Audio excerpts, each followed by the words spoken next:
सुबह की पहली रोशनी अभी उफक पर नहीं उतरी थी, मगर समंदर की लहरें आज अजीब सी बेचैनी के साथ साहिल से टकरा रही थी।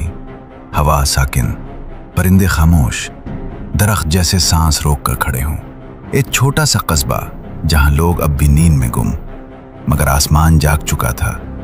चांद की चमक मध्यम पर गई थी, जैसे किसी साए से डर कर छुप गई हो। और फिर फजर से कुछ लम्हे कबल फजा में एक लर्जिश दौड़ती है।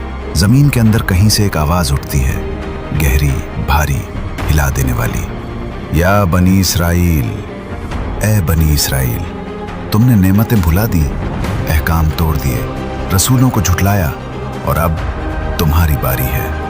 आवाज गूंजती है, फिर खामोशी, और जब रोशनी फैलती है, चेहरे बदल चुके थे। जिन्होंने कल तक तकब्बुर से सर उठाया था, आज उनकी शक्लें बिगड़कर जलील बंदरों की तरह चीख रही थी।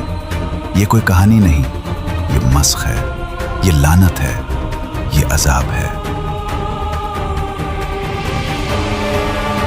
और सवाल पैदा होता है, आखिर बनी इसराइल ने ऐसा क्या किया था कि अल्लाह ने उन पर यह अंजाम मुसल्लत कर दिया?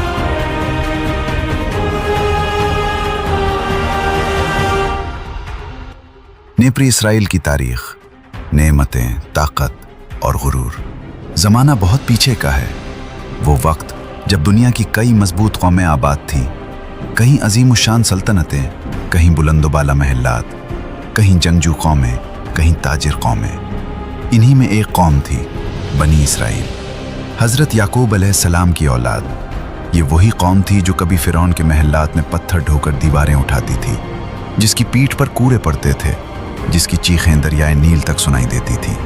फिर अल्लाह ने उन्हें फ़िरौन की ग़ुलामी से निकाला। नील के किनारे की वो रात याद करो, जब वो खौफजदा, थके हुए अपने बच्चों को उठाए शहर से निकल रहे थे। पीछे से घोड़ों की टापें, फौजियों की ललकार, आग की मशल, और सामने फैला हुआ समंदर। इस लम्हे अगर अल्लाह मदद ना करता तो ये कौम हमेशा के लिए मिट जाती। मगर अल्लाह ने मूसा अलैहिस्सलाम से फरमाया, अपनी लाठी समंदर पर मारो। मूसा ने लाठी मारी, पानी चीरा गया। दोनों तरफ पानी की दीवारें खड़ी हो गईं, बीच में खुश्क रास्ता बन गया। बनी इसराइल इस रास्ते से गुजर रहे थे। बच्चे हैरत से पानी को देखते, माएँ आंसुओं के साथ चलती हुई फिसलते कदम संभालती। दिलों में एक साथ खौफ भी था और उम्मीद भी। फिर जब फ़िरौन अपनी फौज के साथ इसी रास्ते में दाखिल हुआ तो पानी वापस आ गया। एक ही मौज उठी और पूरी बादशाहत को बहा कर ले गई।